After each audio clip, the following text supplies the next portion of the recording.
tuned in to RBLR, the home of Tampa Bay's Reveler Sports.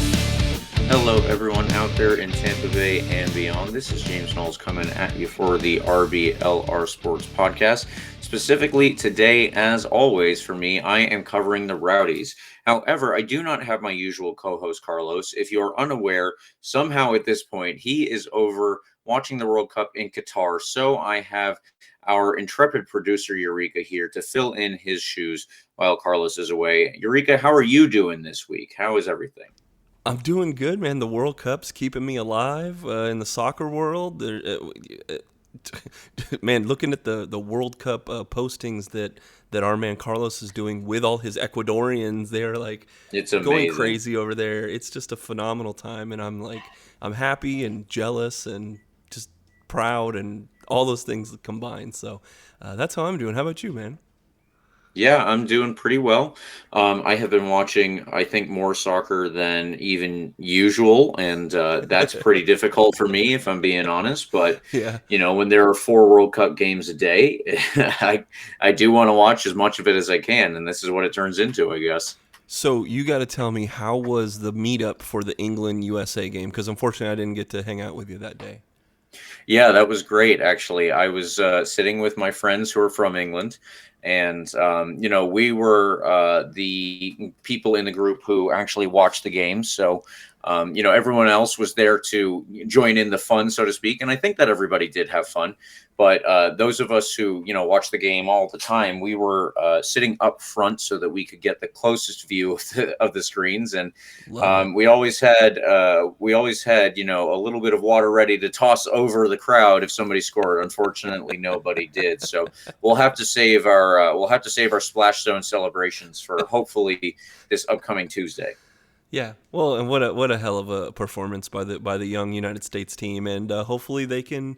We're recording here on Monday night, so hopefully they put this away as the listeners are listening to this tonight, right? So I hope they put them away or what is it, 2:00 in the afternoon is when they play Iran. So fingers crossed. I expect a win. I expect the full 3 points and moving on to the next round. How about you?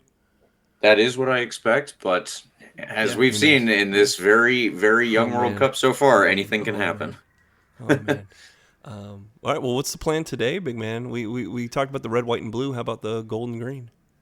Yeah, let's get into that. Last week, we began the 2022 season review, and that was with Matt Cox of the Unused Substitutes. He was an able fill-in for Carlos and yourself and Leo Pryor, but he did a great job. We did go for a very long time because we're covering a whole season. Obviously, it took a little while. So this week we're going to break it up a little bit, Eureka. I think that you and I should get into our player grades this year, but let's do it a little bit less than the whole team, because if we do that, we're just going to put out 2 episodes in a row that are roughly 4 hours total, and I'm not sure that everybody wants to do that.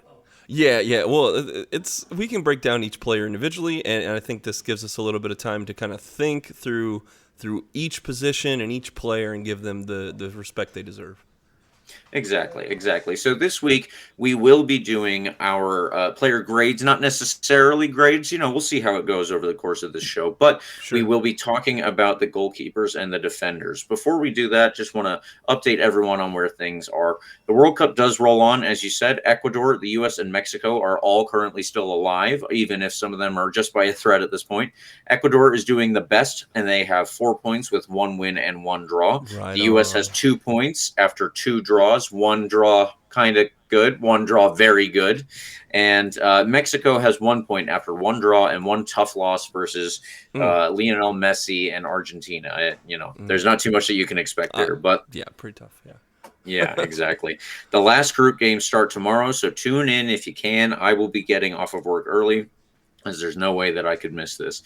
This week, though, we will move forward, as I said, with those individual player reviews like we did last year. It's going to be a similar format, and we'll see how that goes for all the listeners. And, of course, please follow RBLR Sports on Instagram, Twitter, and Facebook at RBLR Sports, and like and subscribe to our podcast on all major podcast platforms. Now, Eureka, let's get into those player grades. Part 1 for goalkeepers and defenders. Folks listening, This is how we're going to do it.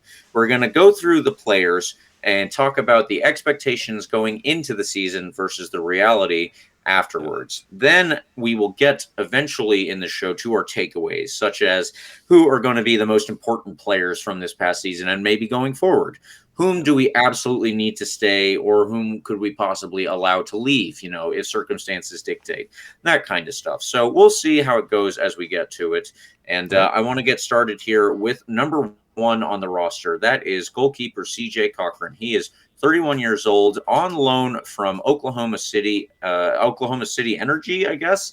Either way, they are probably not looking like they're going to be back next year, so who knows what it looks like in the upcoming season. Last year, though, he did have 25 appearances with 22 goals conceded. However, he kept 5 clean sheets, and between Carlos and me over the course of the season, he won 3 Man of the Match awards. So, Eureka, going into this, I thought that CJ Cochran was kind of, I didn't know a great deal about CJ Cochran going into this.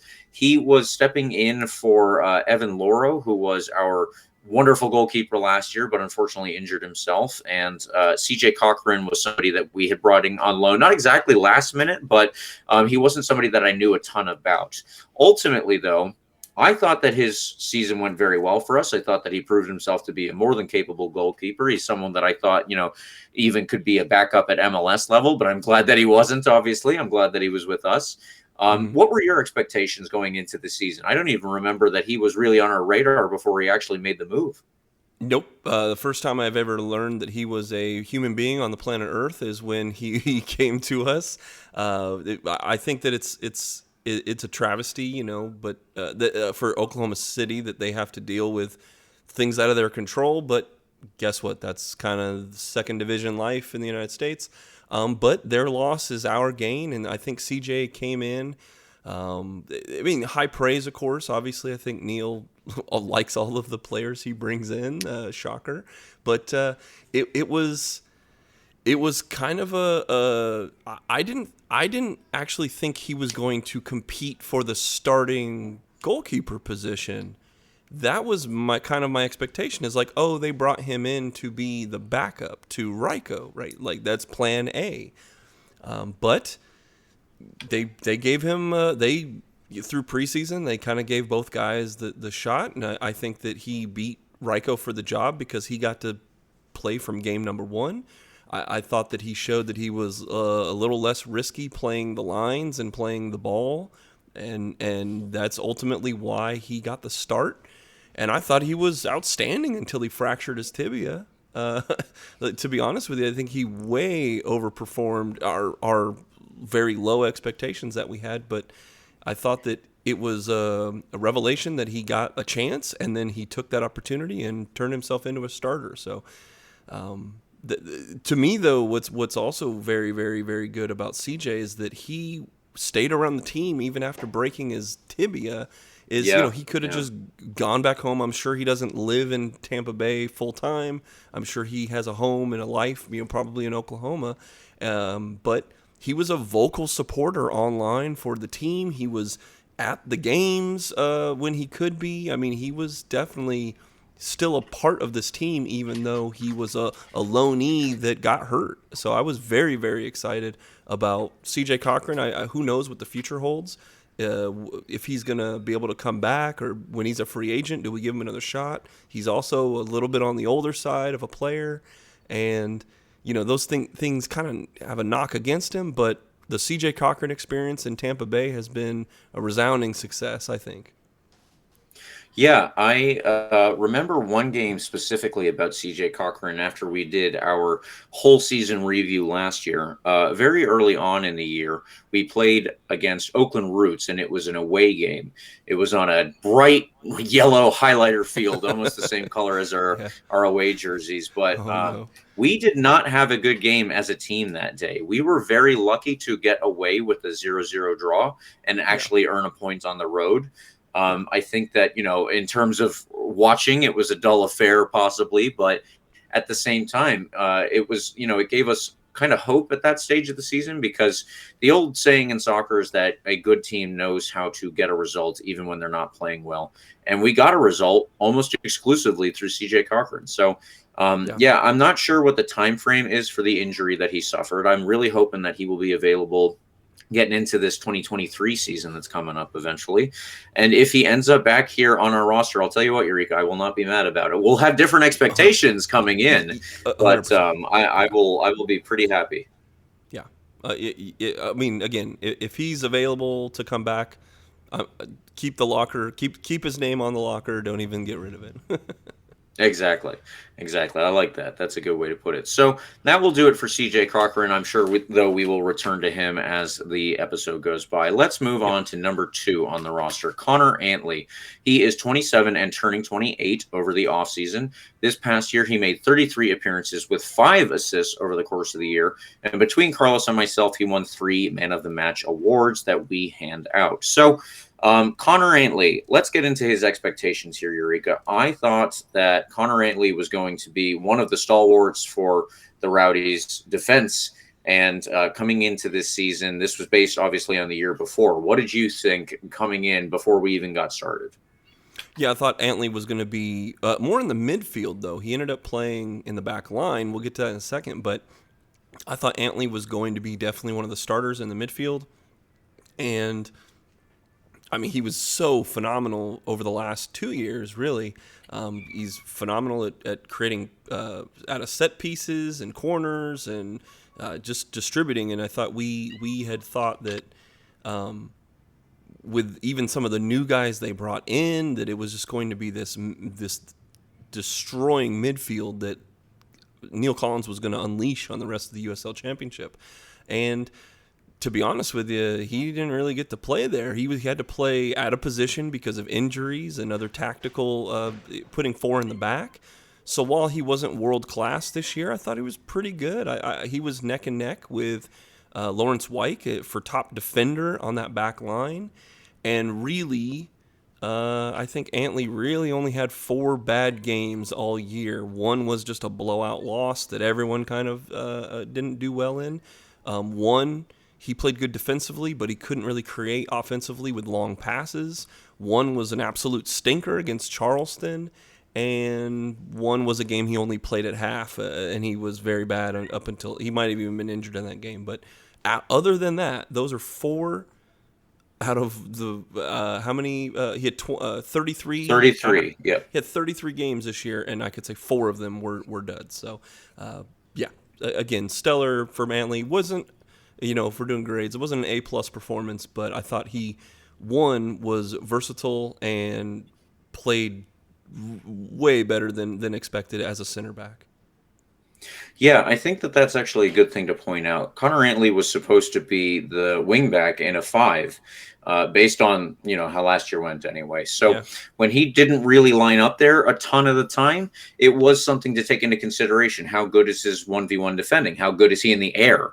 What does he do when he has the ball at his feet and, we need to start an attack, but way at the back? I think that he is pretty good 1v1 defending. As you said, he did have a couple of very notable mistakes. So that would knock his grade if we were going to give him a letter grade. But he also is okay in the air. I think he's mostly at his best defensively when he is trying to anticipate a ball that's on the ground and beat an attacker to it.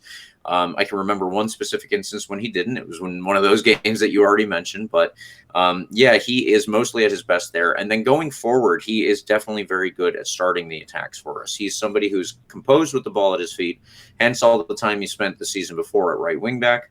So, I think that overall, he was definitely a very good player. He's definitely somebody that I think the Rowdies are going to try to retain. That's something that we'll get into, of course, and I would like to have him back personally, whether that is as a defender or as a right wing back projected. That's going to depend on who else is on this roster and who else is available, at the time. But I think that he can provide us not just good individual skills, but he can provide us with versatility, which in this league we all know is extremely important, because it's just too difficult to build a roster that's capable of, Chelsea has a roster of 30 plus players, and then there are all the ones on loan. If you think about, we can't do that at this level. We simply can't. We need people who can play a couple different roles, unless you're going to be very good in your specific one. So yeah, Connor Antley, he definitely at least met expectations. I don't know necessarily about exceeded Eureka, but I did like him though for this past year. Yeah, but there were high expectations though, so I'm not going to fault him for that. Yes, exactly. That is important to point out too. So let's move on to the next player in this list. That is number 3, Thomas Van Azeel. He is 28 years old. He made 8 appearances after we signed him in the middle of the season from Birmingham Legion. Unfortunately, though, he did go down with an injury that kept him out for most of the season. That actually impacted not just him, but of course the Rowdies and our ability to field 3 at the back the way that I think Neil Collins might have liked to do down the course of the whole season. So Thomas Van Azeel, he is somebody that we did not have at the beginning of the season to even form any expectations. He is a former all-league defender. I believe that was with Pittsburgh, but we did sign him from Birmingham Legion. And it was a player that we signed at the time, Eureka, and I think when Carlos and I were covering it, I remember saying something along the lines of, why did they even let him go? Like, he was a good player, and he might not have been playing quite as much for them as they expected coming into the season, but he's absolutely a good backup piece. And if you don't want to start him, and he will, come in and play in those roles when we need him to. He did that several times, unfortunately, until he went down with his own injury. But we were dealing with a bit of an injury crisis at the time, and having him at the back really stabilized us for a couple of games. And I just wish kind of that we had him for a longer period. His expectations were, for someone who came in, I would say relatively high. Definitely because we needed that. We needed a center mid. We needed a back in the mid so much, because he was the second fill-in. If I'm putting this together right, like we brought in a guy, then which we'll talk about later. Then we brought in another guy, and then that guy got hurt. So then they brought him. So then they go get Thomas Van Azeel. And so it's like, oh man, we're plugging holes here with another player. However, with some pedigree, and again, like you had mentioned, it was kind of a head scratcher. Why is this guy off and on? He's playing, then he's on the bench, and then they just let him go. Okay, but to be honest, even when we had him, I kind of, maybe I'm grading him a little harshly here, but it was a mixed bag. I think that he started hot, even for the Legion, but he never really had a stretch of, dominating above average play. His 2 best games were against Loudoun, which was the 8-0 blowout, and against his former Legion team. He got to play him a month or so after we brought him in. Those are the 2 standout performances that he had. It was kind of up and down, and then he got hurt. So it's, unfortunately, he's another one of the list of people that we brought in, had high expectations for. I'm being a little harsh here. Let me know if what you feel about that. But it kind of mixed bag, and then got hurt. So just kind of disappointing all around. Yeah, I guess in that sense, it's something to think about, because Van Azeel, when he came in, exactly as you already alluded to, we were in crisis. We needed to fill 1 or 2 spots depending on which players were out. But he did that, at least, as a physical body on the field.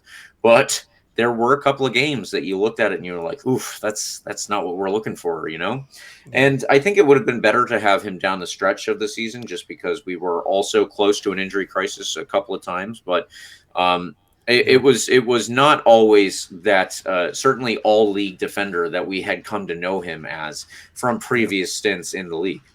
Yeah. And look, he can't control getting hurt, so I can't knock him for getting hurt. But yeah, as far as the Rowdies experience, it's just, man, this is probably one of the things that Neil probably had a dram or two over, like, just how do you fix a problem? Because everything you throw at it just keeps getting hurt, and we're going to talk about that even more moving on. Yeah, exactly. Exactly. So actually, let's go ahead and do that. We'll move on to the next guy here. We will do number 5 in the list, and that is Jordan Scarlett. All Jordan right. Scarlett is 27 years old. He made 31 appearances this past season with 2 goals. And, Eureka, I think going into the year for Jordan Scarlett, we were all pretty hyped. Jordan Scarlett was coming off, I believe he was all league team 2 for the 2021 season. That was the award. And, we were upset that he wasn't maybe rated even a little higher at that point. And Jordan Scarlett unfortunately took a pretty big step back, in my opinion, this past year. I think that, the expectations obviously are high, but to live up to those, I don't know, you could at least stay rather middling. And there were stretches of the season when Jordan Scarlett wasn't starting. And you could tell why. He gave away a couple of pretty bad mistakes, which that happens as a defender. Your mistakes are amplified just because of your role. It's, if an attacking if an attacking player loses the ball right in front of goal, that's not a big deal. It just goes to the other team and they start an attack. If you're a defender and you give the ball away right in front of goal, well, a lot of times that's going to end up in giving up one. So it's not something that he was. He played lights out, and maybe there were these 1 or 2 mistakes. Even it was a couple of times, and outside of that, I would say that mostly it was he was the first guy off the bench maybe as a defender. But to have him out on the field every so often, I felt a little iffy about it, and I was kind of worried when he was out there. Look, and we've been banging the drum for Jordan Scarlett. I actually don't think he got any accolades last year from the USL Championship, but I think that we were beating the drum about that. I mean, you had even written an article about how he should possibly get a call up to the national team, right? For Jamaica. So it's like, look, coming off of that final, and he was one of the reasons that we lost that final.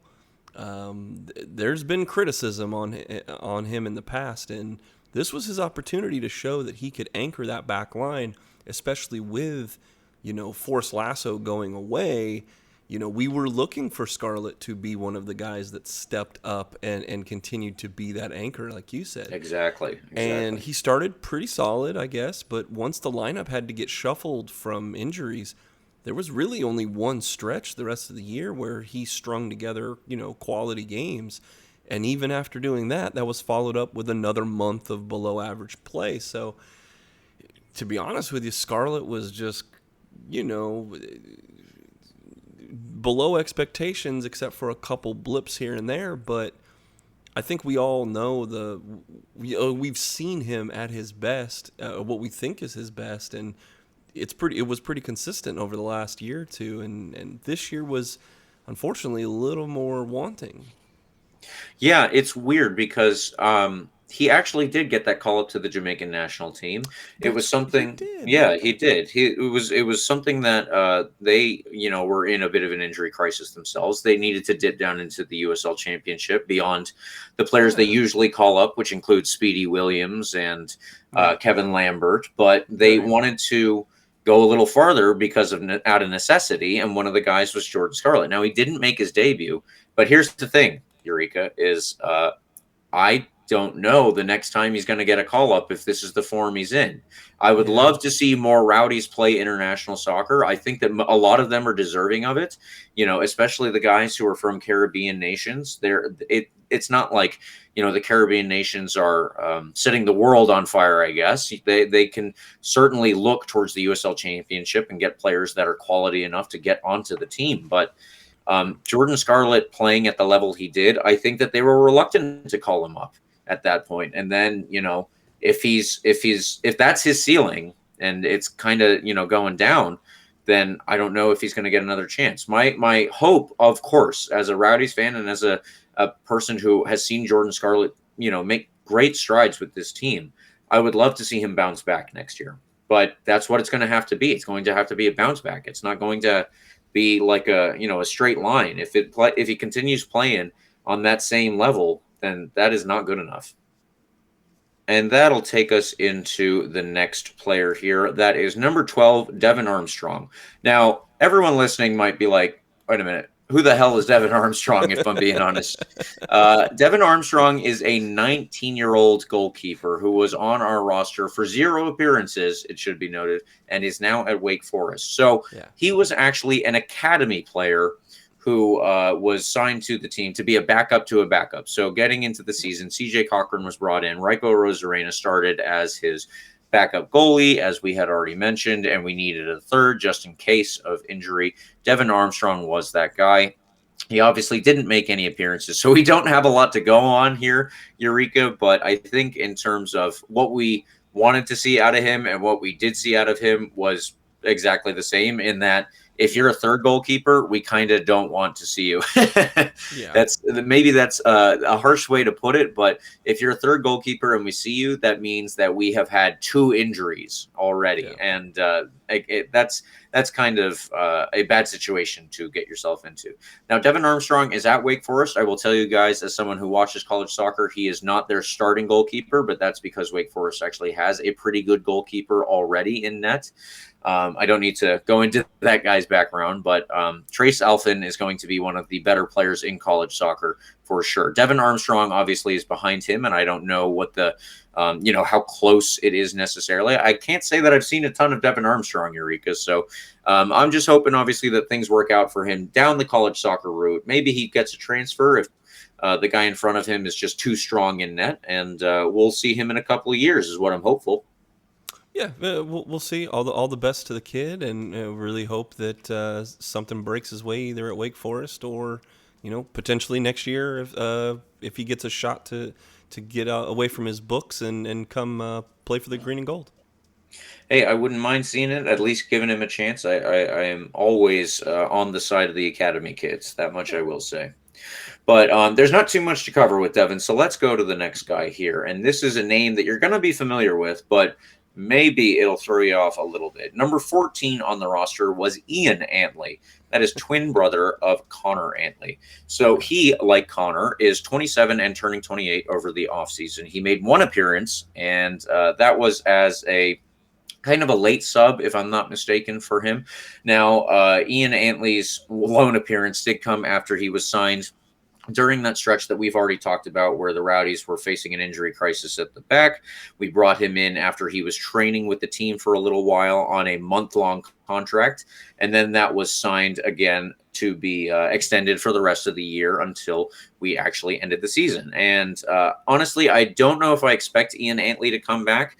My expectations for him were not high, just because he was coming off of a pretty serious injury issue prior to this. That's why he was training with the team. It wasn't necessarily, I don't think, even like a trial to begin with, but more so just the fact that he had the connection and he needed a place to get fit again.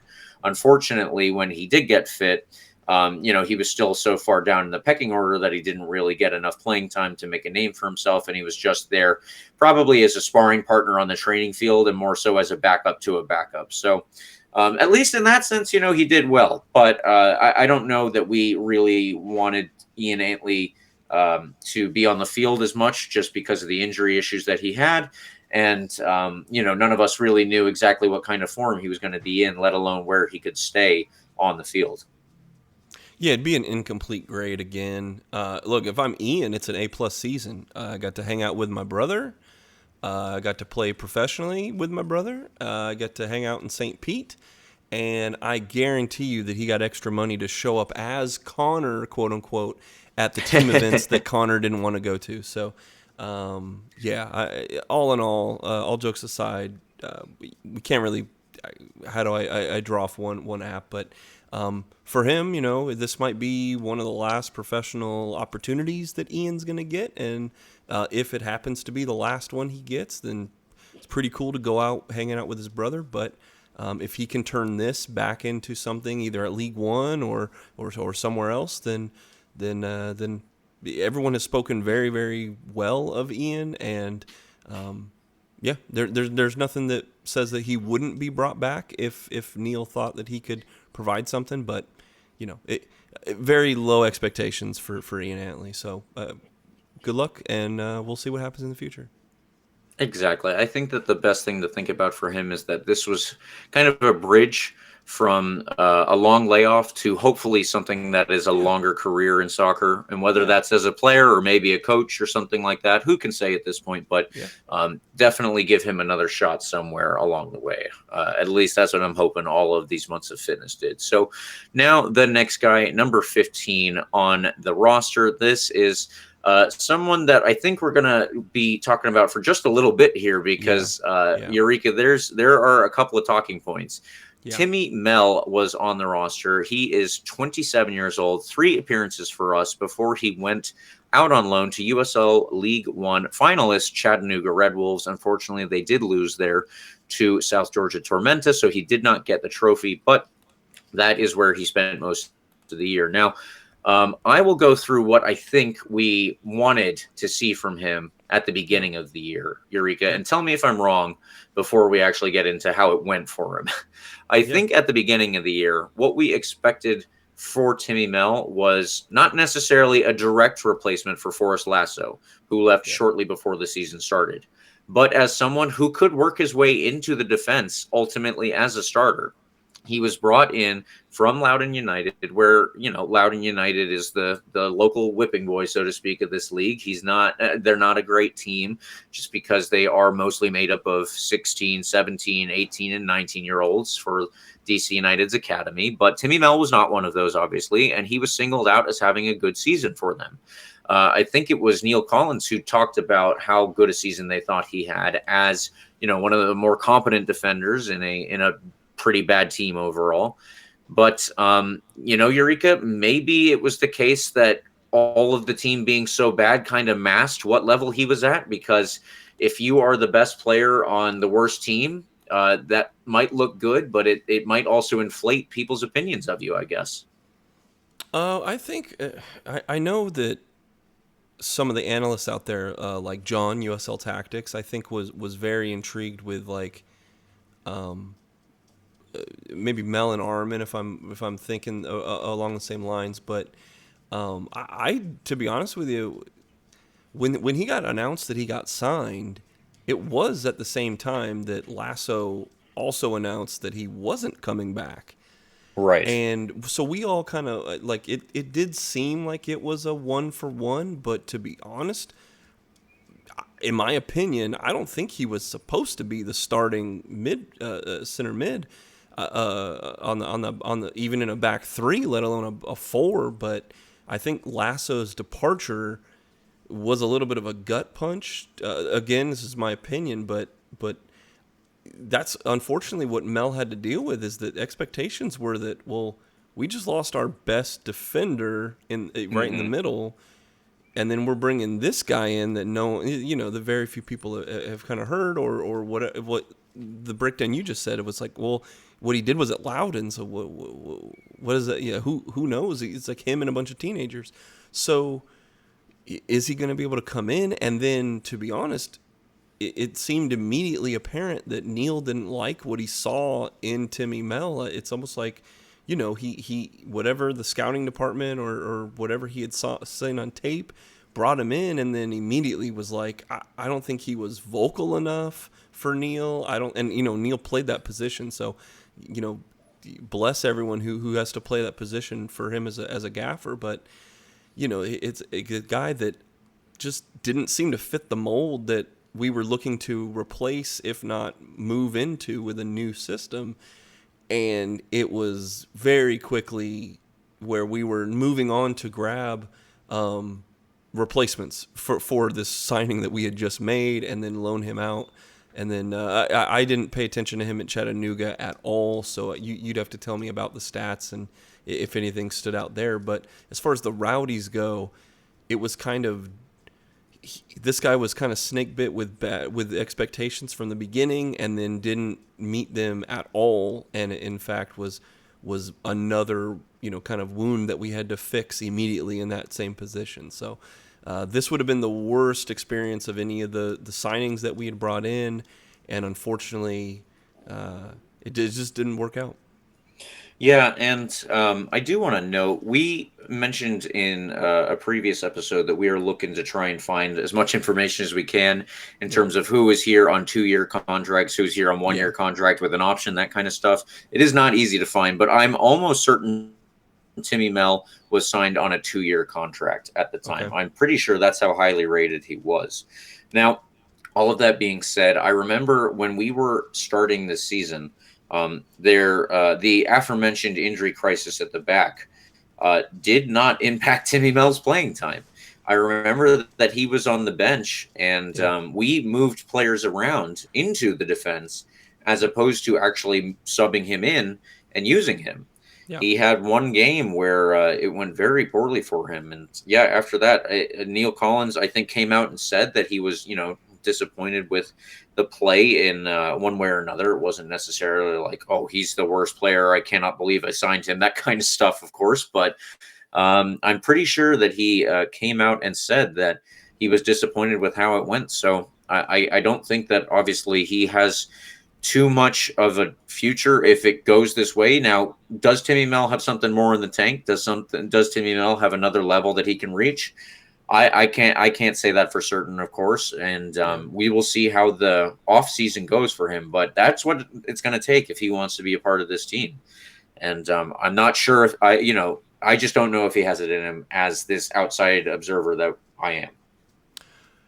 Again, if he's still on the roster for next year, it's still very apparent he's on the bottom of the totem pole, and the expectations will be vastly different. Because now we've kind of seen where he sits in the pecking order, and kind of has to build his way back up in the hearts and minds of any of us if he's on the roster next year. That's right. But they brought him in. Right. They brought him in for a reason, so there's got to be something there, James. There must be. I'm hoping to see it. I'm really hoping to see it. I hate writing players off, anybody. Yeah. But I hope that he can turn a corner here somewhere. The next defender on our list, number 24 on the roster, that is Robert Castellanos. He is 24 years old, made 13 appearances with us, scoring 1 goal, and also had a long injury layoff. Now, he was on loan to us from Nashville SC in MLS. I do want to note, for our purposes, Eureka, he has been released by Nashville from his contract, so they did not pick up his option. Is it going to be the case that we get him back next year? Who can say at this point? I don't know if he even wants to stay in the U.S. I don't know if he has offers from elsewhere. He, I believe, spent some of his youth career in Mexico. So if possibly that is something on the horizon for him, he might be considering it. Maybe he felt that St. Pete was such a lovely area that he would come back. I can't say. But it was an interesting year for Castellanos. He got injured in the very first game of the season.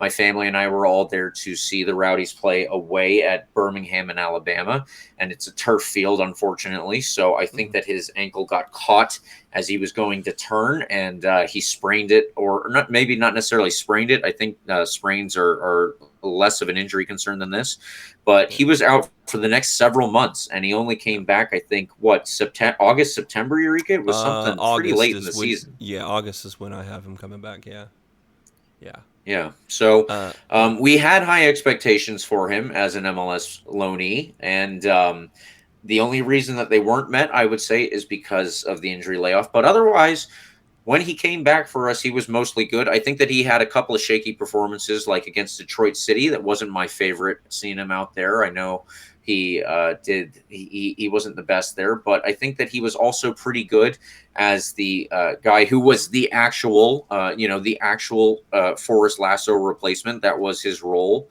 When he played there, he did pretty well, other than getting turned maybe once or twice outside of that game. And I think that he would be, a very good player if we had him for a good offseason, and he could actually learn to gel with the guys. Because if he jumps into the training sessions and it's already in the season, you got to get up to speed real fast. Maybe you don't know exactly everyone's tendencies. Maybe you don't know the coach's tendencies. So it's hard to learn on the fly like that, or, they're professional soccer players, of course. They can do it better than any of us, but it's harder than not.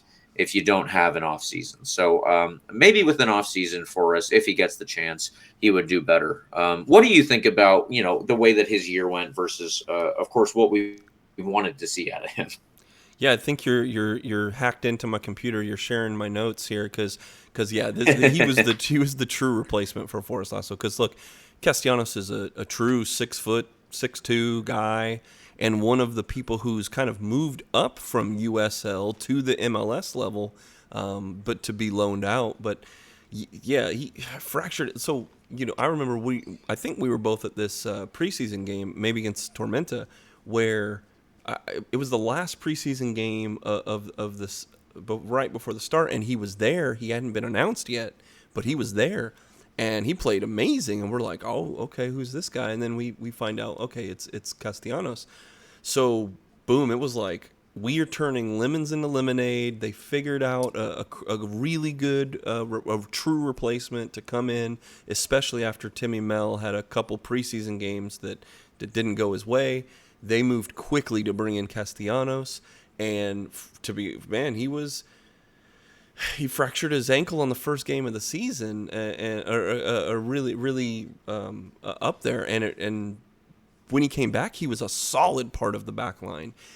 I agree. I would have loved to seen what a full year continuity with Scarlett, Guillen, and Antley if they were going to do a back four, but you probably could have kept a back three with Castellanos. And yeah, he had 2 stinkers on the stat sheet, but I didn't really think he was a liability at any point in the season. Very high ceiling on him, and a guy who probably, if he comes back ready and healthy, I still think he's got some MLS opportunity. There's expansion. There's more cracks to get there into the MLS, and Castellanos is definitely one of those guys on the fringes of being a backup in the MLS and being at the top of the USL Championship. Wherever he goes, he's a free agent, so we'll talk about that a little later. But yeah, I think any team would like to have Robert Castellanos in their back. Yeah, absolutely. I think you're dead right on that. So let's go now to the next player on this list. And Eureka, this is another player that we're going to have to spend a fair bit of time on because number 27 on the roster is Lawrence Wyke. He is 26 years old, made 33 appearances, and scored 2 goals along with 1 assist. Between Carlos and myself, he picked up 2 Man of the Match awards over the course of the season. And he picked something else up over the course of this season. But our expectations for Lawrence Wyke were that he was going to be a very important player. Now, I think going into the season, I expected him to be a midfield partner with Lewis Hilton. That is mostly where he played in the 2021 season on a 2-year contract at that point. So I believe that this was the year that the Rowdies were either going to have to re-sign him or let him go. Now, because of all of the injuries, all of these injuries that we have been talking about for 40 plus minutes now, he ended up playing almost all of his season actually as a defender, whether that was as a right center back in a back 3 or as a right wing back. That changed depending on circumstance. And I think mostly as a player, he did very well. 2 Man of the Match awards isn't a ton over the course of the season, but he did score some important goals. I know that. And in particular, I remember him being a guy who was known for his ability to fill in for players and well. Jordan Scarlett was the guy who was supposed to be the right center back in a back 3. If we look at the 2021 season where Aaron Guillen, Forrest Lasso, and Jordan Scarlett did it. When Scarlett couldn't do it, Lawrence Wyke filled in more than ably, and I think that he also did so with some attacking verve. He played in 2021 as a midfielder where he was actually the guy who was supposed to carry the ball forward a lot. Now, if you put him in defense, he's not going to not do that. And he was definitely capable. And I don't remember, any horrific games from him necessarily. Like I mentioned with Robert Castellanos, he had an off game on against Detroit City. I don't think that Lawrence Wyke even stood out in any of those instances as having a particularly bad game or anything like that. He was just always on a certain level. It was different from my expectations in terms of where he played, like I said, so I don't know how I would grade him in that sense if we were going to go for a letter grade. But I will tell you one thing that happened with Lawrence Wyke is towards the end of the season in an away game against Monterey Bay, he was accused of doing something racist. So, Eureka, at this point, we don't know what it was. If it was a word that was either said or misinterpreted, or a gesture that was either done or misinterpreted. We don't know. So, just to complete this thought, the league gave him a 12-game suspension, the longest the league has handed out along these lines. Then the Rowdies appealed it on their assertion that they don't believe that Lawrence Wyke had done this, and that something had been misinterpreted along the way. They didn't think that he was a racist, which is, something that's obviously good to hear as someone who is teammates of several people of color. But the league then revoked their suspension. He played the very next game that the suspension was taken away, and he finished out the season as a defender and played with us all the way through the playoffs. Now, I don't know about you. It felt it left a little bit of a bad taste in my mouth, Eureka. But I guess we kind of have to take into consideration for Lawrence Wyke as we review him these two things separately, and then we can look at them in conjunction more when we get into our takeaways section. Yeah, look, if any number of things in that whole controversial suspension, appeal, revocation of that, if any number of things would have been different from the league's perspective, I think that we'd have a different outlook on this. But you guys did a really good job earlier in the season going through all the finer points of that, so we don't need to really rehash all that. And we'll talk a little bit about it later on when it comes to maybe future with the team. But as far as this year, he was another one of these Swiss Army knives that Neil Collins has him being able to play as a defensive mid or also just in a 4-back.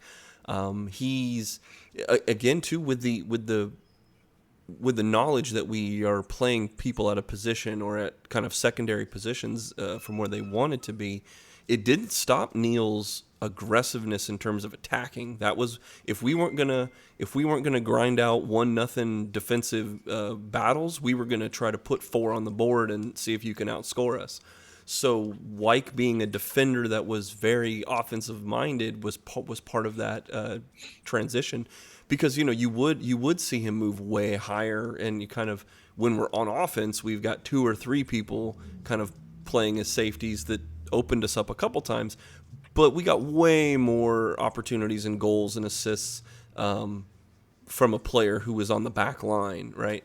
So but in terms of just statistics, FOTMob, if you're into that, loved him a lot. He was our highest rated defender over the whole course of the season, and really he just on the field was a force for the Rowdies.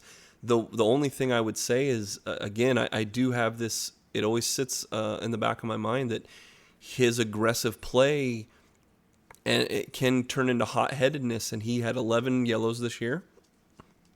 And sometimes he has a tendency of making a foul or picking up a card or putting himself in a position where he's that close to getting a red and sent away, for racking up a bunch of yellows over the course of the year. So.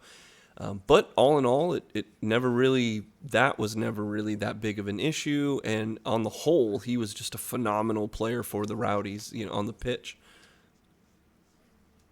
I was actually unaware that he was our highest rated defender, but it makes sense because if you look at all our defenders, everyone tended to do well for the most part and then have a day or two where they would drop a level. And I just don't remember that from Lawrence Wyke. I don't remember him actually having an off day. He had very consistent, days that he did well, or he had days that he did normal.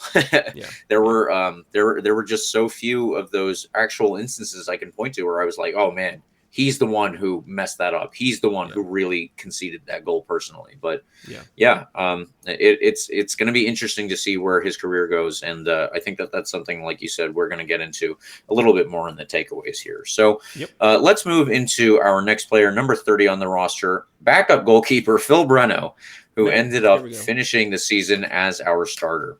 He is 26, soon to turn 27, and was here on loan from Forward Madison. He actually made 9 appearances for us with 3 clean sheets kept and 5 goals conceded. And in those 9 games from Carlos and myself, he won 3 Man of the Match awards. Phil Breno was possibly the story of the season, if you're a Rowdies fan, if I'm being honest, Eureka. Yeah. He Okay. came in with no expectations, I'm going to say. No expectations at all. He was here on loan. And it's similar to what I said about Devin Armstrong earlier, where he was the backup to CJ Cochran. Nobody wanted to see him because if that means we're seeing him, that means there's an injury. Right. And CJ Cochran had been doing so well, obviously. He actually came into play as a backup because Rico Rosarena had a really rough time, and we weren't sure that he was ready for that role either. So to have Phil Breno come in when there was another injury, everybody was like, "Oh God, what is this now? What is this going to turn into?" And God, did he ever blow us, all the fans, out of the water just with stellar play, crazy storyline. I'm a big fan of Phil Breno after the 2022 season. Yeah, I mean, look, Breno gave up 21 goals in 12 games at Forward Madison. And then, so then we do the little swap. We'll talk about Rico in a minute, but he comes in. You have lower than low expectations. You're just like, okay, hopefully he's a guy we never hear from, and hopefully, he's here to clear up the log jam that we had at goalkeeper, right? But all this dude did is made the fan base fall in love with this guy.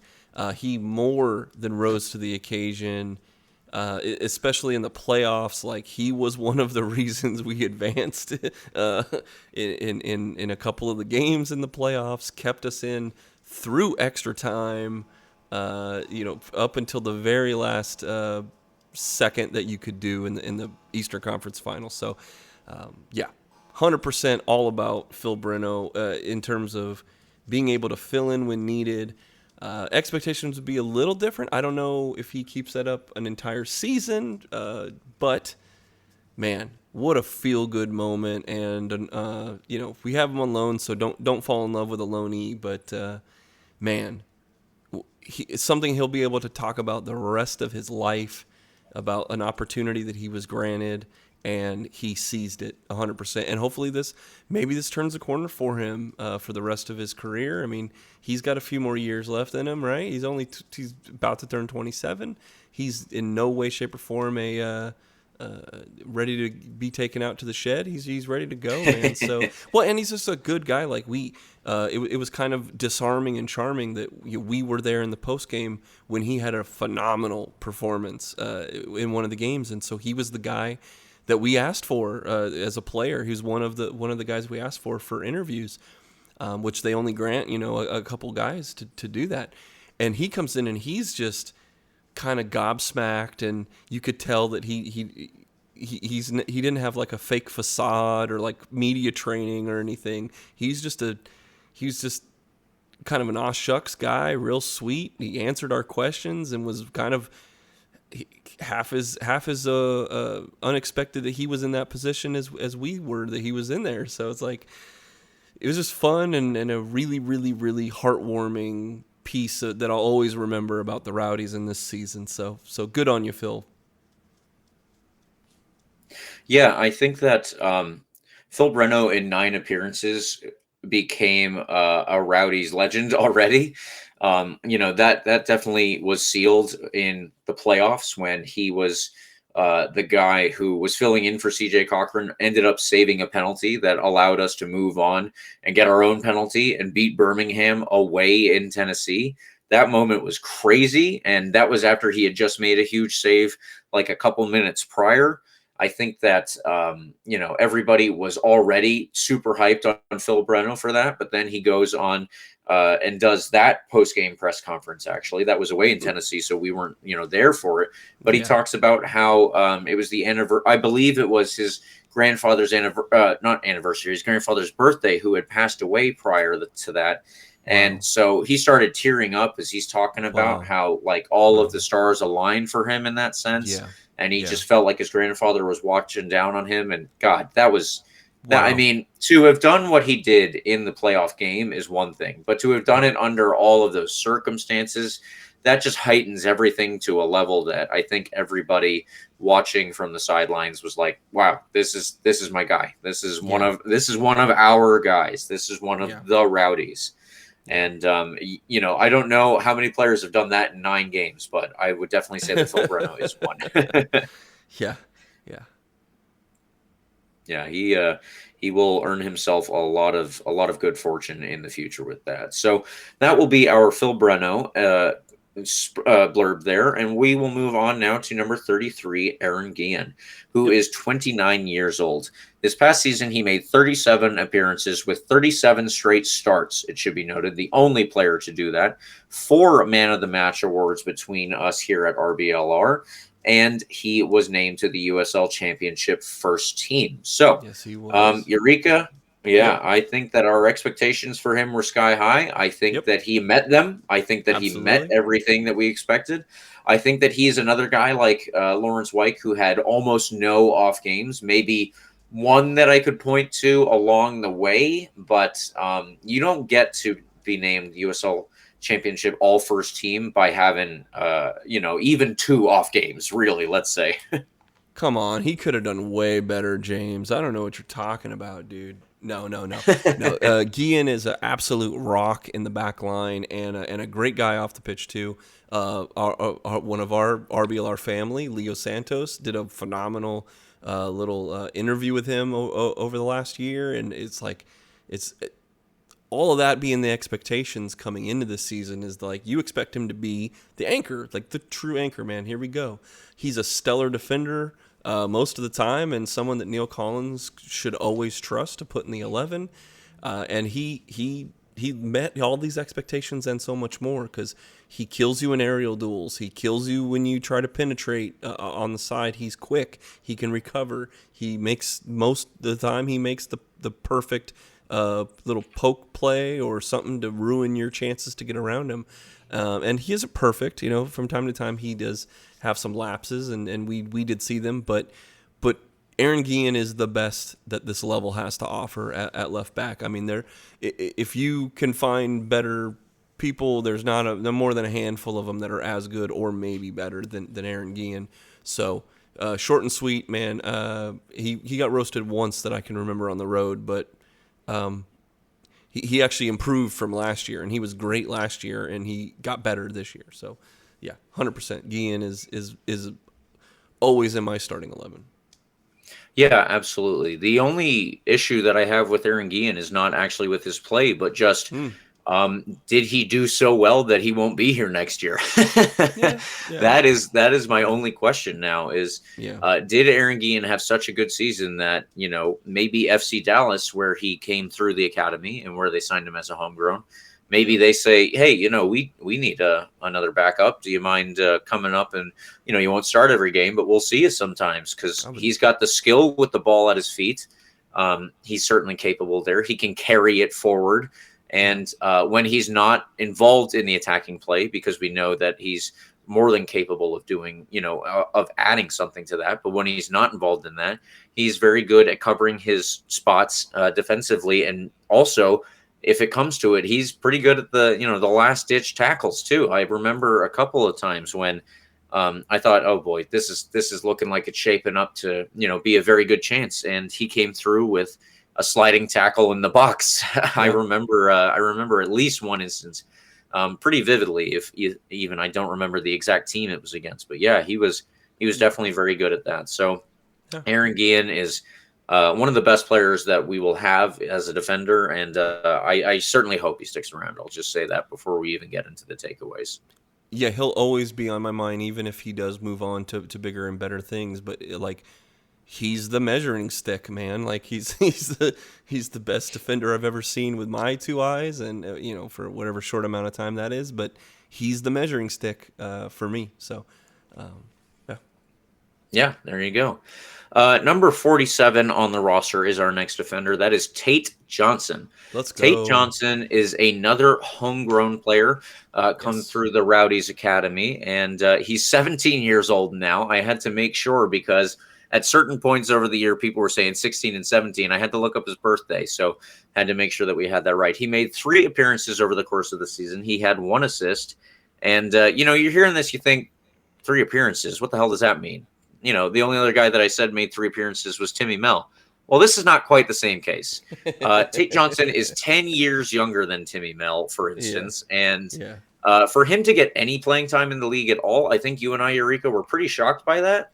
It started for him actually originally in the U.S. Open Cup. He made his appearance against the Villages, and that was, exactly. That was a 6-0 win. So, at that point, I'm pretty sure Neil Collins is like, whatever, this game is pretty much over. Let the kids have a go. And Tate Johnson was one of them. But after that, Tate Johnson went on and he kept getting appearances. They were sporadic and they were there mostly as injury filler for sure. But he earned them with his play, not only that play that we saw, but obviously with his play on the training ground. The game that he started was against Loudoun United. It turned out to be our 8-0 win. So he wasn't necessarily a part of everything there, but I will tell you, that game he looked like he was, definitely on the team, like he was a regular player. He didn't look like somebody who was a 17-year-old getting a start because it was Loudoun United. He got an assist off of a lucky goal, and I mean lucky Mkosana, not lucky like it barely should have been a goal. And the other thing that I remember from this game, Eureka, tell me if this stands out to you as much as it does to me. Tate Johnson is about 5'7". He was getting up for a header that he should have no business making. So I think it was a clearance from our goal or from the one of the center backs. Either way, it's from the right side. It's well over hit. It should be going out for a throw-in. Somehow, this kid has the ups to not only get above, a player who's trying to obstruct him, but actually get on the end of this, keep it in play. And if I'm not mistaken, he brought it down afterwards and was able to keep going with the movement and not just let it die there. So Tate Johnson had no expectations because he's an academy kid. He was 16 years old at that time. And, kept going as a 17-year-old now. I am hopeful if this is something the Rowdies will consider. I'm hopeful he gets signed to a homegrown contract the way that they would in MLS. I know that he is looking to go to a specific college. If he does go the college route, I'm assuming that's obviously going to be one of the best ones out there because left backs are, they come at a premium and he's a very good one. But I'm honestly hopeful at this rate that he doesn't even go that route and he's good enough for us, as a first team. Yeah. Look, if we're giving out letter grades, Tate Johnson gets an A+.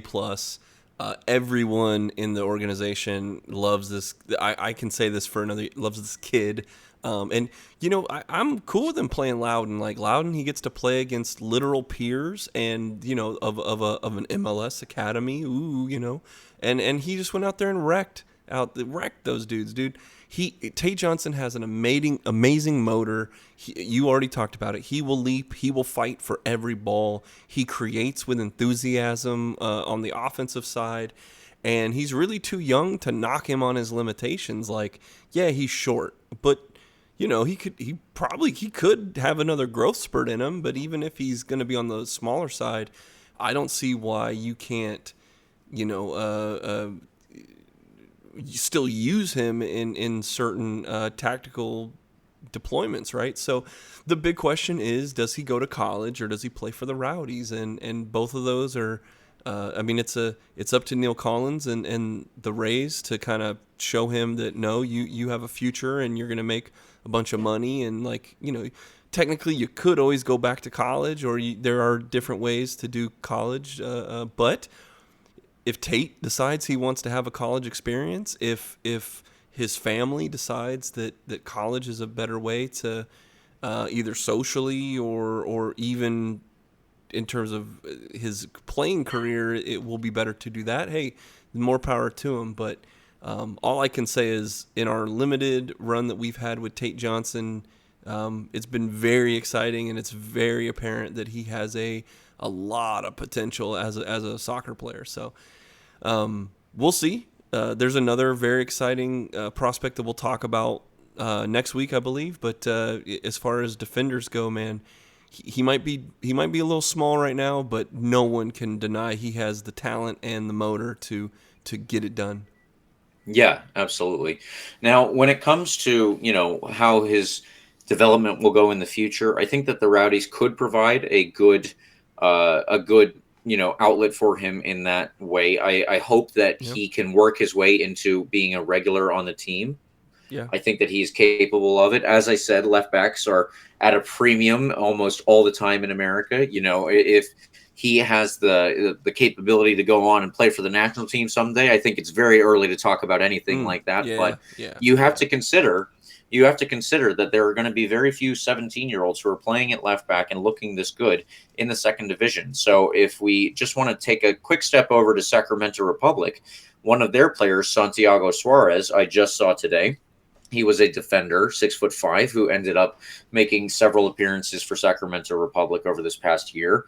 Similar to Tate Johnson, I think he is 17 and, the same sporadic, minutes for his team. But that earned him a move to New England Revolution in MLS. And, he's going to start with the Revs' second team in MLS Next Pro with their wacky font. But he is guaranteed after that to join the first team in MLS. So when he's 19 years old, he, is going to be looking at trying to get MLS minutes. And is that something that the Rowdies can give Tate Johnson? Not MLS minutes, I mean, but can they give him the platform to possibly earn a contract at a bigger club, whether that's in MLS, maybe that's even abroad, Yeah. I think that based on what we've seen, he obviously has a ton of potential. Is it enough potential for him to maybe go and do that?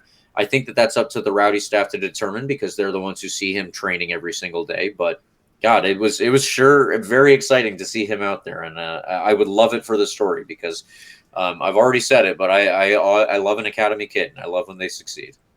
Well, and it's part of the extra benefit that not a lot of people are talking about, the new facilities that they're transitioning to in Tampa, because as great as Al Lang is, there just isn't the training facility and things like that they can implement at a full-time training facility that they're building over there. So it's that kind of organization that we are that's going to hopefully give us a leg up against the rest of the USL Championship, is that we can develop young talent, and we can be a conduit, even if it's at the USL level, but also abroad and in other domestic leagues possibly. So yeah, I agree with you 100%, everything you just said.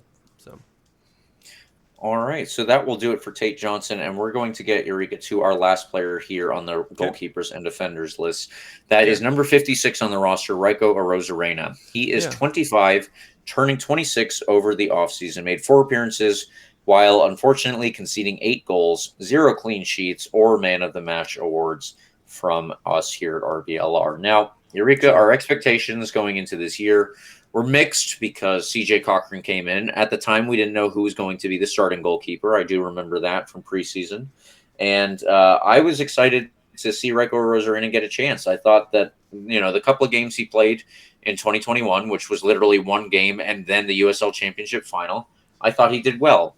I will still defend this take now that I think Raiko Arozarena was not responsible for the 3 goals that the Rowdies gave up in the USL Championship final. And I think that, he looked relatively good that game, and I love his charisma as a goalie. He has no fear. I absolutely loves getting involved in the play and loves being, having the ball at his feet. But he also, when he actually did get his chance, unfortunately did not live up to it.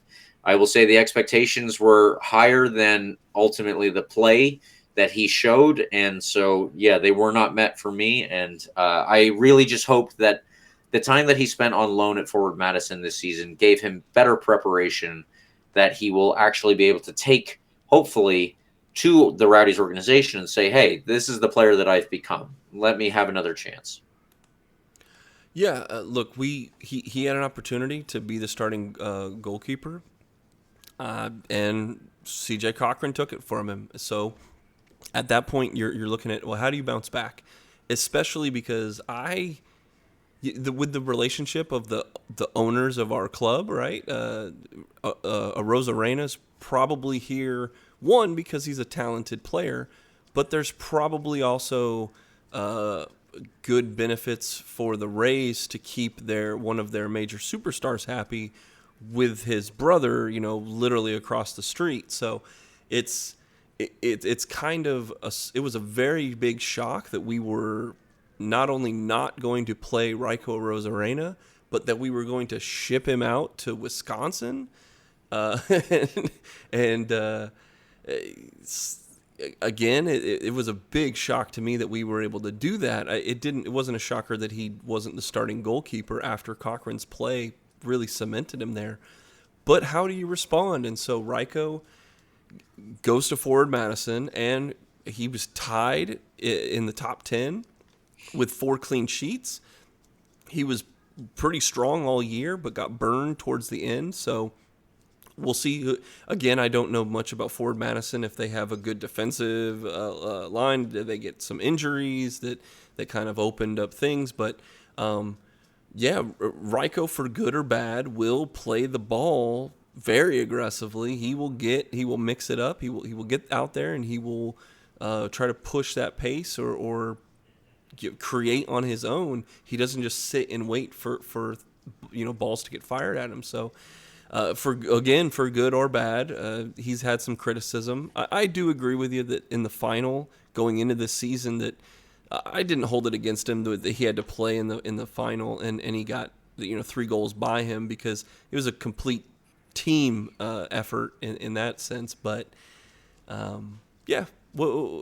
again, I think it's kind of a mixed bag with Ryko's year. A letter grade, I guess, a C or whatever, where it's like below expectations. However, with what he was given, I think he did all right, and he was able to come back even after all of our kind of worries about who was going to be a goalkeeper in our USL Championship playoffs.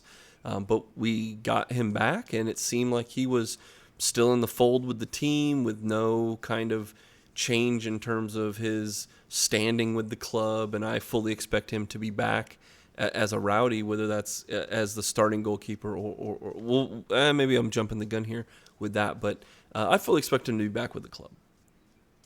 Yeah, I think you're right about that. There is definitely more than one, benefit to him being in town. And I don't know if that came into play for his getting a contract or anything like that.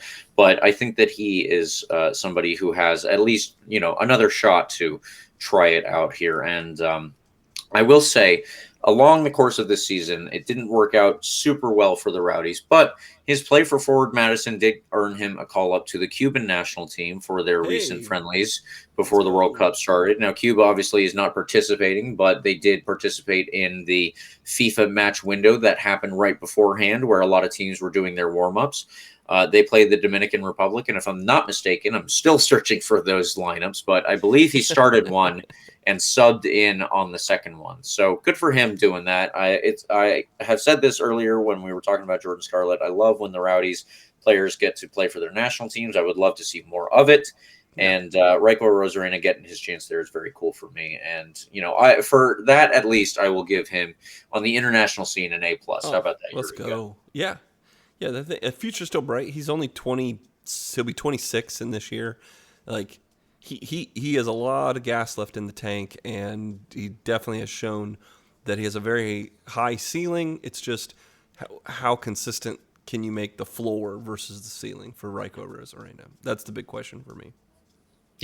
Yeah, absolutely. So with that, we will now move into our next section. But beforehand, I want to say liking and subscribing is free. But if you think you might need some new threads coming up this year, you can support our podcast just a little bit more by heading over to shop.rblrsports.com and checking out all the designs we've got going on there.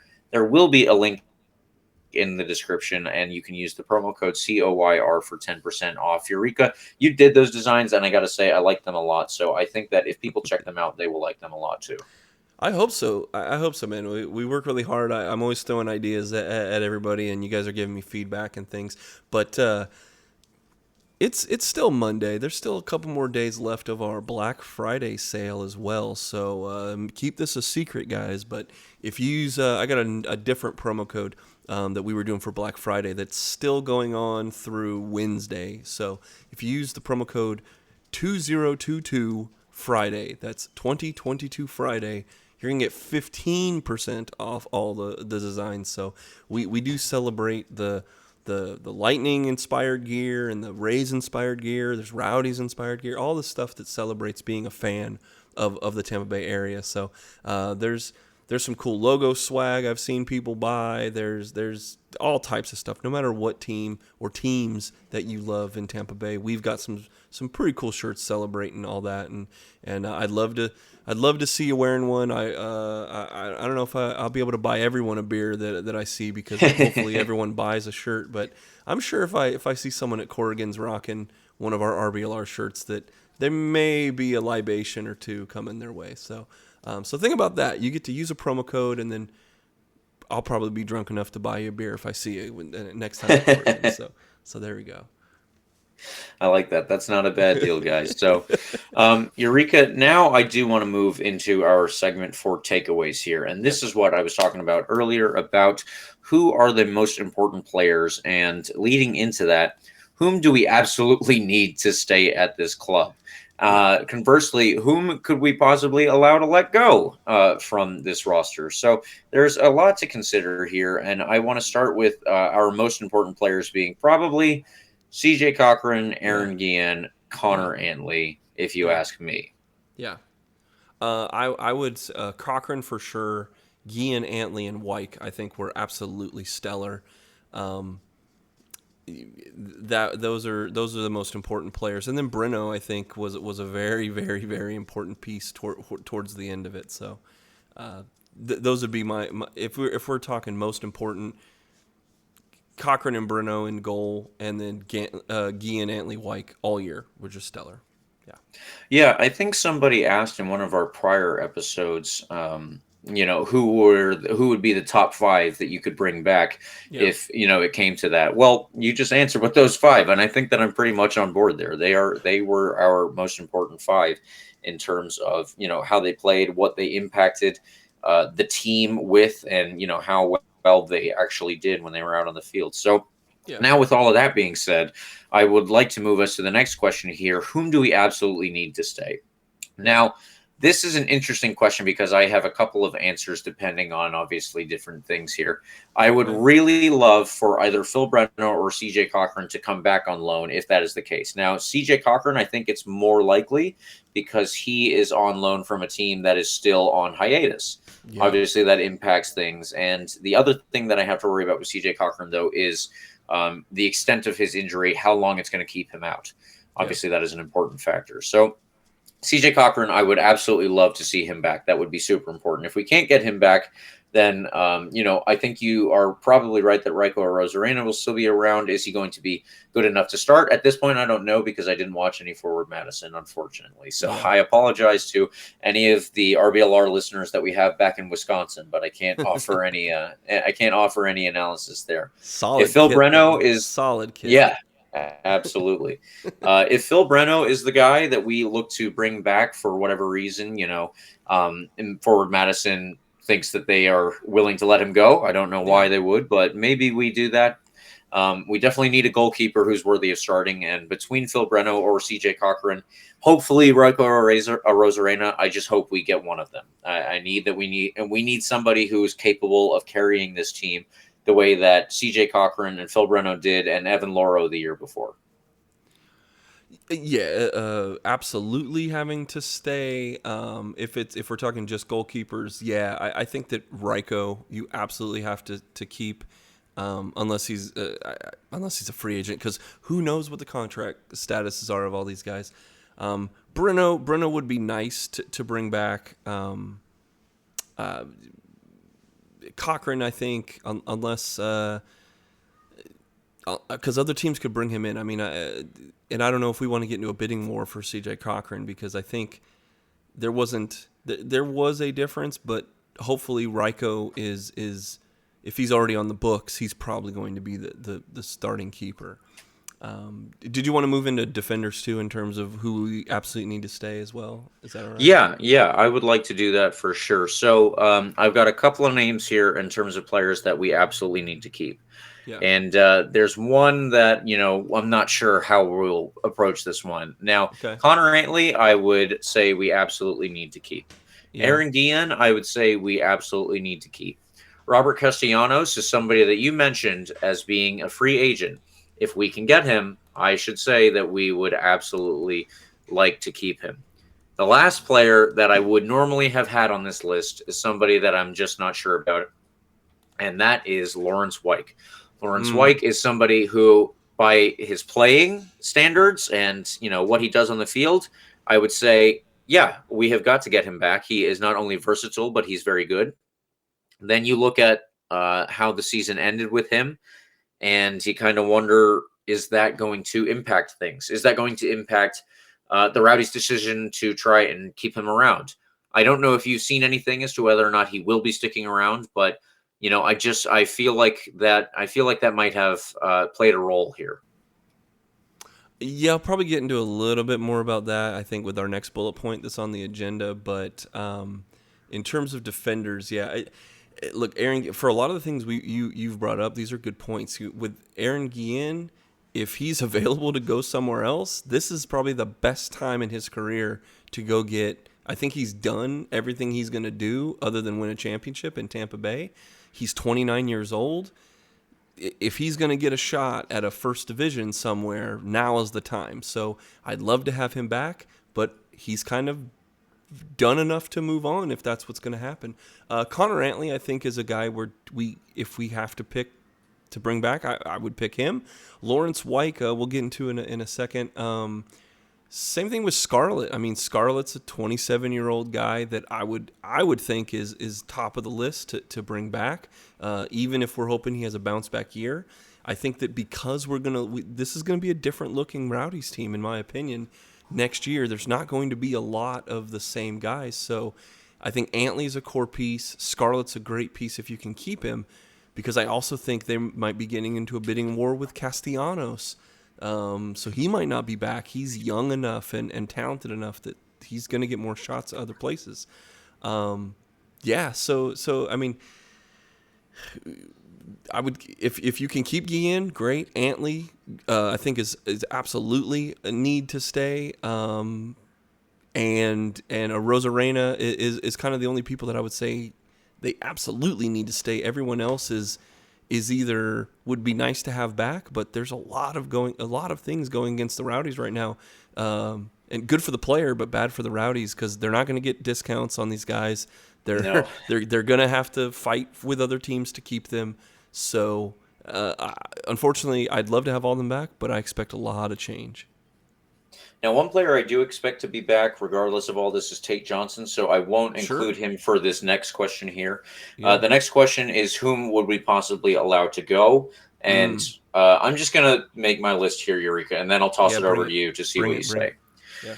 Whom would I possibly allow to go if I were involved? Starting with Thomas Van Keeziel, Jordan Scarlett, Ian Antley, Timmy Mell, and I will include on this list Lawrence Wyke, and from there I'm going to turn it over to you to see what you have to say on that, and I'll defend those decisions as we need, but we'll see how it goes.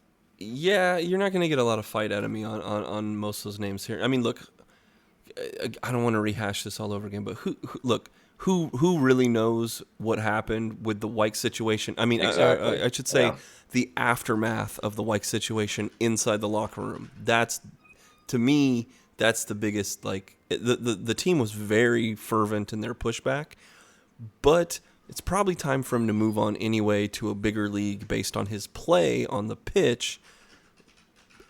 Then you factor this in as well. You know, did the team kind of back him right now, but eventually, they're going to let him go anyway? Who knows? Without opening that can of worms, though, I completely agree with you on Timmy Mell and Van Keeziel.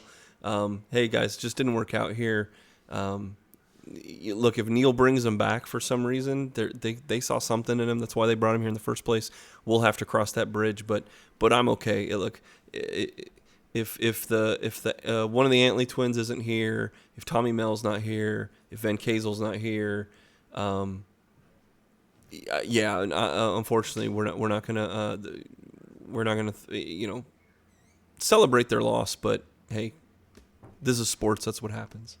It's unfortunately a business in that sense. Yeah, I included Jordan Scarlett, not because I want him to go. I think that he would be very good to keep as a backup, but that's what I mean to say that I would possibly allow him to go if I were in that position, just because it depends if you're going to be a backup, what kind of salary you're on. Is he going to be on the starter salary when he's not going to play at that level? That's what you have to take into consideration when you are in the Rowdies, position, and that would be my biggest concern with him. He's certainly good as a backup, but is he going to be content in all ways to play that role? Because I don't see it at this point that he should be starting. Wow. Okay, we're a little different here because I kind of think like Scarlett might be one of the only pieces of continuity that is here if he returns. Who knows about Aaron Guillen? Who knows about Lawrence Wyke? Who knows about Castellanos? Take that for what it is. But you make very good points about that. Again, I'm hoping he comes back on a bounce back. I'm hoping that he kind of regresses back to the mean. But again, a lot of people out there, the unsubs and you have definitely made points that like there are valid criticisms on keeping him here. So I'm a little torn. I like Jordan Scarlett a lot. I know we all like Jordan Scarlett a lot. But, sure, yeah. It might be one of those pieces that has to go, man.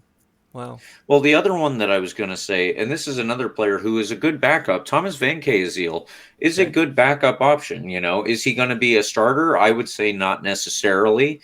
If we have better defenders, that would probably put us in a better position, for where Rowdies fans think we should be. But do we keep him as a backup? Maybe that's one thing. I certainly wouldn't mind any of these players coming back.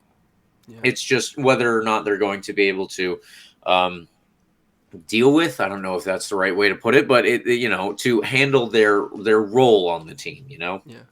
Well, the other thing too is, you correct me if I'm wrong about this, but like those aren't the kind of players that can play multiple positions, like Wyke, if Wyke leaves for one reason or another, that's going to be one of the biggest setbacks if they don't replace him with an equally capable player. 100% losing Lawrence Wyke for his ability in the defense, his ability in the midfield, his scoring acumen, that little bit of extra edge that he brings. Like, I don't see that out of Timmy Mel or Van Kazel. Like, they played their one role, or they were designed to be in there, and they, shifting the lineups and things like that, you really didn't see if they had that possibility of doing. So I think those are definitely the guys that Neil Collins are going to bring in to replace these kind of players.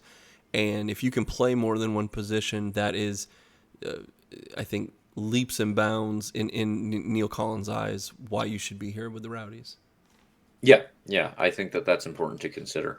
That would actually take us into the last question here, which are just any other further takeaways that need to be conceded and or considered. Excuse me. So last week when Matt was on, we were talking about how the Rowdies are obviously putting a ton of money into non-roster decisions right now. So we had the lease to Al Lang extended a further 3 years.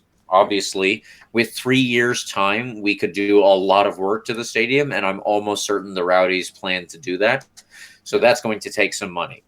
Maybe we'll get a little bit nicer men's bathrooms while they're on that. But, it's still a good stadium. It just, it could use a facelift in a couple of ways. I'm sure that there are Rowdies fans who will, agree with me on that one. Then you also have to consider the exponential amount of money that they're putting into the new training situation. Yes. They are, building pitches all over that place and supposedly all over Tampa Bay. They opened a mini pitch right there at the training station for the public to use, but they would like to do them in other places, as far as I'm aware. All of that requires money, and I think that we just have to consider that when we are trying to look at whom we want on this roster. Could we go back and possibly try and find a player like Joe Cole from a couple seasons ago? I would love to, obviously, Yeah, but sure. do we have the money to put towards a salary for a person like Joe Cole? That's going to be very different to consider from your average player, because obviously they're going to be on a contract where you're like, okay, I would like you to play a right winger, but sometimes you'll have to be a right back. And, sometimes we might even put you at left back, whatever. Joe Cole's not going to do that. If we're going to go out and try to get a bunch of versatile players who are also good, then, we might have a bunch of jacks of all trade. So there are all of these things to take into consideration. And that's why it's so hard for me to say, from a soccer standpoint, that I'm not sure that I want to see Lawrence Wyke back at the team. Here's what I will say about Lawrence Wyke. I think that he would be a great signing as a soccer player. Obviously, I would like him in the Rowdies to give us more transparency on what happened and what they 100%. expect to do about that if he is back. And if he's not back, then I think that I kind of understand the writing was on the wall there. Yeah. But yeah, if just as you said, if he's not back, then who are we getting to replace all of those different positions that he filled previously? That all needs to be taken into consideration, and I don't have an answer yet. Yeah, I think the last thing is this is probably, I mean, there was a lot of turnover from the final year, right, a year ago into this year, and I think there was that gut punch with Forrest Lasso really late in free agency, and they scrapped together this crew to put together another pretty stellar defensive effort from these defenders, and I think you're going to see a lot of change. So I think while you have the time, because free agency is started today, I believe, in the USL Championship. So, take it for what you will, because you're about to start hearing a bunch of names that we have not talked about on this list, and there's going to be some subtraction from some of these guys. So, take this moment to again praise the players for what they did this year, and best wishes to the guys that won't be back. But I think that's the biggest takeaway, is that this was another really good year from these guys. For one reason or another, they all chipped in, and I don't think we'll see this team exactly the way that we see it this year in the next couple months. Exactly. Yeah, I think that it will. It's definitely looking like it could be not a rebuilding year in terms of the Rowdies, looking like a team that isn't that good, but it is something that our roster will almost certainly look different. That's the way that I'm looking. That's the way that I'm expecting it to go. Maybe you and I are dead wrong on this, but it's definitely looking like the writing is on the wall. So that will do it for this part 1 of player grades in our season review, which is a series that apparently all of the episodes will run a little long, but that's okay. There's a lot to cover, just as there was last week. In our extra time segment, I just want to say a couple of quick things. Please follow our usual co-host, Carlos Rueda, on his journey to the World Cup on Twitter. He's having a great time out there, Eureka. It looks amazing. I am so jealous, and he is repping the Rowdies out there. He brought a flag. It's so beautiful. So beautiful. What a massive club we have here because of Carlos Rueda representing the World Cup, baby. Come on. Yeah, let's hope that he can get some of those Ecuadorian players on loan for the Rowdies. I wouldn't mind seeing that. He would be so ecstatic. Yes. Let's go. And along those lines, keep an eye on USL social media. Many teams are making moves and announcing some re-signings, maybe some new signings along the way. Hopefully that will be the case for the Rowdies as well. And if our past is anything to go on, Eureka, it'll probably be tomorrow, just because we didn't record. That's correct. We didn't record any later time in the week. So we'll we'll see how it goes. they could always tell us ahead of time. I put the tweet out, hashtag Ask RBLR. I said, hey, if there's anything you guys want to say, I'm sure the league follows us. I'm sure, Neil could drop us a DM or two. Exactly. I wouldn't mind that. That would be some firsthand journalism if that's what we're doing here. Then Oh, no. I am ready to put some scoops out there. Yeah, help us all if that comes to that. Yeah. So that will do it for us tonight. Thank you, listeners, for tuning in. Please follow RBLR Sports on Instagram, Twitter, and Facebook at RBLR Sports. You can also get at me on Twitter. That's where I'm at most frequently, or at RBLR James K. Eureka, I believe you're on there as well. Where could they find you? Yeah, at Eureka RBLR on the Bird app, but also RBLR Sports is on. We are on the Bird app. We're also on Instagram. We're on Facebook. We are on YouTube. We're also on Mastodon. So all of the links are in the description of the show. Give us a little like, and also wherever you're listening to us, whether it's Spotify, iHeartRadio, Apple or Google Podcasts, or YouTube, there's a little like button. There's a little follow button. Hit that, and that makes sure that you get all the content that we provide. Every week we talk about our Rays, our Rowdies, our Lightning, and our Bucks. And it's a phenomenal team that we have here. As the producer, I'm giddy every time because I feel like I'm the smartest fan in the world because I get to listen to all of you guys every week. So go ahead and give us. We do this for you. So if you give us that little like, it's absolutely free and it helps us out immensely with the great algorithm in the sky. So yes, exactly. So thank you to listeners for tuning in, as I said, and for our player grades, part 1 episode, I will go ahead and say, come on, you Rowdies.